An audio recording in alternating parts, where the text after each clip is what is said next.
বাইরে ভাই মাইন্ডসে দেখি ডিপ্লোমা ইঞ্জিনিয়ার আর বিএসসি ইঞ্জিনিয়ার নিয়ে মারামারি করে। এত কিছু ভাই বুঝি না। হ্যাঁ, রাস্তায় মুরব্বী আঙ্কেলের ফোন হঠাৎ সাইলেন্ট হয়ে গেলে আবার রিংটোন বাড়াই কেমনে দিতে হয়। হ্যাঁ, আর আর আর ফোনে ওই ওই কল আছে না, কলের যে ভলিউম কমে গেলে ওইটা কেমনে বাড়াই দিতে হয়, এই কাজটা যে পারে সেই আসলে ইঞ্জিনিয়ার।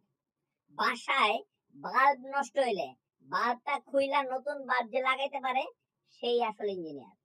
বাপ মায়ের মোবাইলে হোয়াটসঅ্যাপ ইনস্টল কইরা অ্যাকাউন্ট খুইলা দিতে যে পারে সেই আসলে ইঞ্জিনিয়ার। এত মারামারি করার দরকার নেই, এত এত প্যাচ গুছো বুঝি না, এগুলা যে পারে সেই আসলে ইঞ্জিনিয়ার। এত সার্টিফিকেট এই সেইগুলা নিয়ে কোনো দাম আছে মেয়ে? ধর মেয়া, করতে বসেন যান, খোদাই মারামারি করে। রি রি রি রি রি রি রি রি রি রি রা রা।